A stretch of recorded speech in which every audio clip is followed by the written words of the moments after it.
नमस्कार सांगमाने जय जगन्नाथ। सबु मासर शेष शनिवारटा शनि ओषा हुए बोली मासर शेष शनिवारटा पूर्णिमा पड़ जाइए आउ आम गोटे बाड़िया जन्माटे करूँ बोली सब प्रकार परिवार एकाठी कर आम चारि जाकर शनि ओषा बोली आम स्वामी मैंने भी से सात डालमा खाई चल भितर नहीं आलू बैगण भंडा गाजर उलकोबी आउ शिंब दीटा मुझे पछरे नेली बोली मुझे पछरे शिंब दीटा को देखईदेली आ भर टे अदा छेचिकी मुझे पकईनेली डालमा अधा हाथी सिझी आसला कौन अदा टे कंचा लंका दीटा छेचिकी पकई देती भर जाई आड करदेती से मुझे टमाट काटिकी कंचा कंचा टमाट पकई देती आउे छुंक देती चलते देखा छुंक केमी मुझे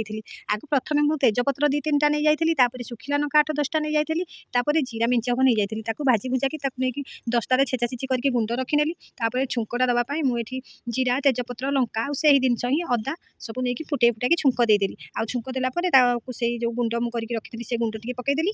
धनिया पत्र 2टा छिंची देकी डालमाटा को घोड़े देती। ये सांग मैंने आपंपाई गोटे प्रश्न रहा मुझे डालमा कौन गोटे पकई आपको देखी कहनी आपने मत निश्चय कहे आम स्त्री लोक मैंने समस्त एका भाया निजपाई कौन गोटे परिश्रम करेंगे मो सीमे टी आनिक सहज जिन सीमे खीरी टे कर बाड़िया डालमा सांग को लेकिन सांग होगी 2 जाक बसिक आम खाइलु आउ देखुना तार स्वादटा मुझे देखई दूसरी पूरा चंका तो सांग मैंने आज बाड़िया डालमा आपने करके खाइबे आमती लगे मत निश्चय कहे आउ वीडियो भल लगे लाइक कमेंट और शेयर करेंगे आपने जब मो चैनल को सब्सक्राइब करना सब्सक्राइब करदे। रोची नमस्कार जय जगन्नाथ।